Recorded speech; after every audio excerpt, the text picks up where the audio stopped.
Welcome back to Freedom Finance with Lanny, guys. Thanks for rocking with me on a late night here, Sunday night. And for those catching this on Monday morning, good morning, guys. But today's video is all about the top 5 investing mistakes I have made in 15 years of investing.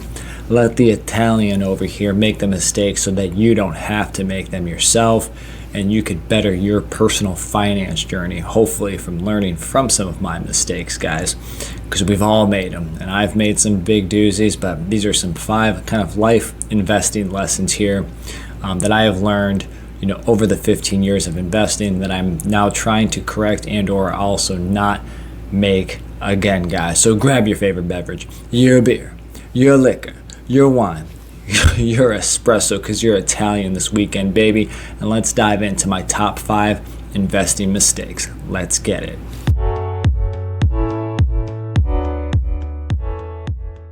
A lot of these are going to be some that you've heard from a lot of other investors out there, maybe a lot of channels.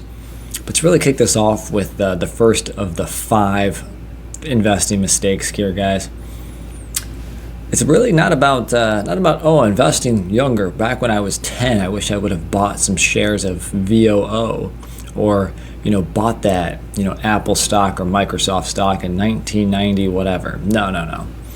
It's the first investing lesson actually is not going all in younger. And what do I mean by that? Well, you're never going to be young again, right? I mean, I know there's a guy out there who's trying to prolong his life. So maybe you're only in your, if you're in your 30s or 40s, maybe you still have 100 years left ahead of you. But, you've got a lot of time horizon ahead of you when you're younger.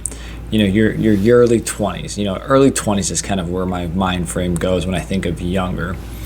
And, not going all in, because even if it's a mistake, you still have such a long road to recover from.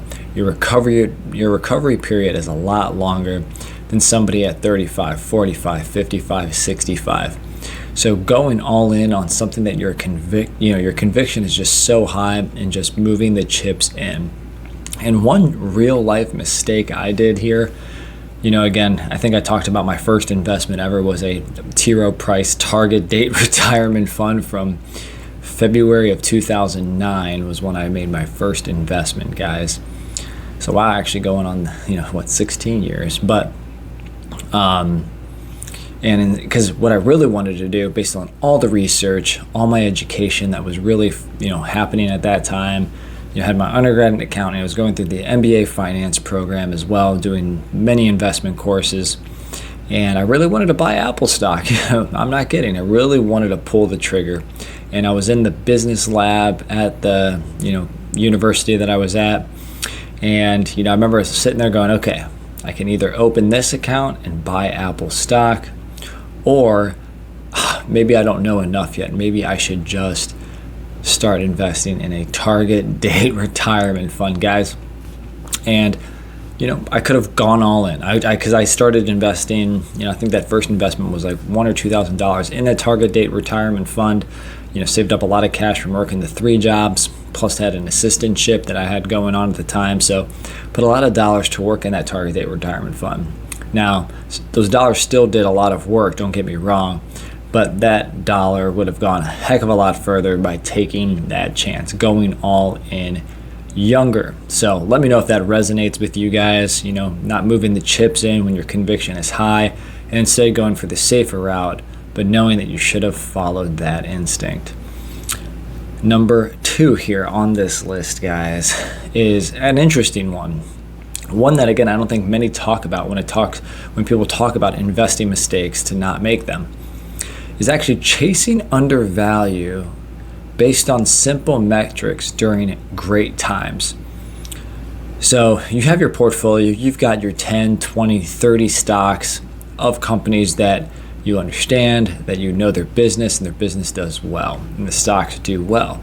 So when those stock prices are higher than where you like them, and you have nothing else to buy, but yet you run your metrics, the same metrics, and you find maybe a stock or two, and again, you buy those stocks, but you didn't know their business as well. Maybe you didn't go in and out as much as in and out of reading about everything as you usually do to really understand a company.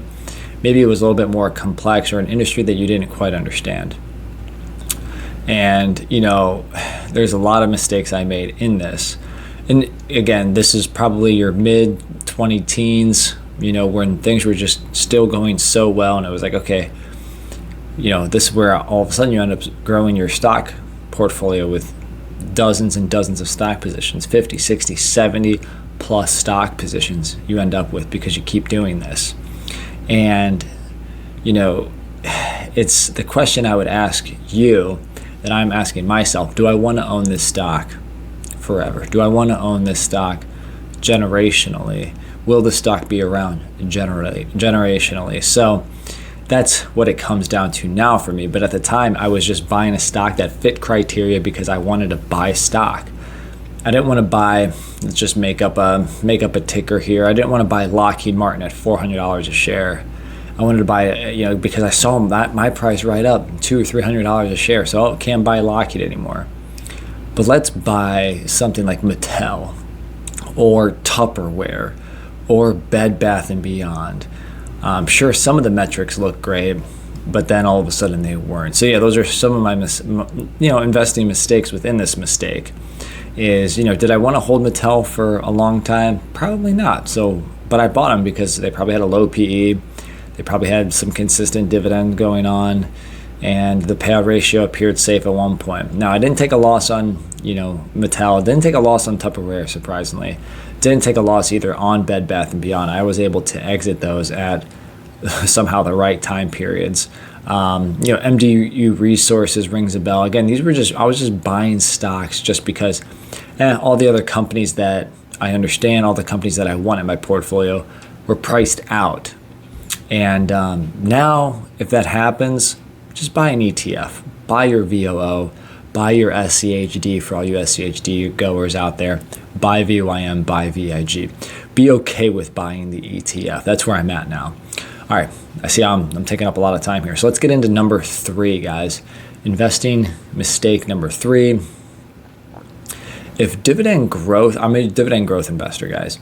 But if the dividend growth wasn't as consistent, again, this kind of tags along with mistake number 2.